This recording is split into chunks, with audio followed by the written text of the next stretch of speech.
આપ જોઈ રહ્યા છો પાટવી ગુજરાતી ન્યૂઝ।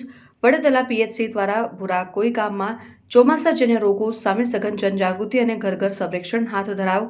ડેન્ગ્યુ, મેલેરિયા અને ચિકનગુનિયાને અટકાવવા આરોગ્ય ટીમ દ્વારા ગ્રામજનોને મચ્છરના પ્રજનન સ્થળો દૂર કરવા અપાયું માર્ગદર્શન।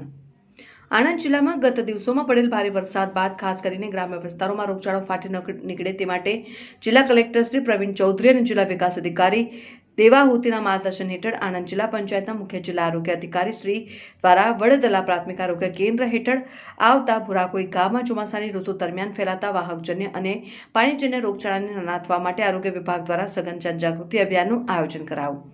આ ઝુંબેશનો મુખ્ય ઉદ્દેશ ગ્રામીણ સ્તરે ડેન્ગ્યુ, મેલેરિયા અને ચિકનગુનિયા જેવા ગંભીર રોગોનો વ્યાપ ઘટાડવાનો અને લોકોને આરોગ્યપ્રદ જીવનશૈલી અપનાવવા પ્રેરિત કરવાનો હતો।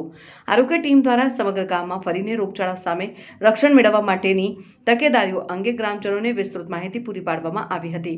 અભિયાનના ભાગરૂપે આરોગ્ય કર્મચારીઓ દ્વારા ગામમાં ઘરની મુલાકાત લેવામાં આવી હતી, જેમાં ખાસ કરીને મચ્છરોના પ્રજનન સ્થળોની તપાસ કરવામાં આવી હતી અને ઘરની આસપાસ કે અગાસી પર ભરાઈ રહેલા પાણીમાં મચ્છરો ઈંડા ન મૂકે તે માટે પાત્રો ખાલી કરવા અને મચ્છરના ઉત્પત્તિ સ્થાનોનો નાશ કરવા અંગે લોકોને પ્રેક્ટિકલ સમજ આપવામાં આવી। આ ઉપરાંત ગ્રામજનોને પોતાના ઘર અને મહોલ્લામાં સ્વચ્છતા જાળવવા, કચરાનો યોગ્ય નિકાલ કરવા અને ક્યાંય પણ બિનજરૂરી પાણી ભરાઈ ન રહે તે સુનિશ્ચિત કરવા માટે વિશેષ અનુરોધ કરાયો।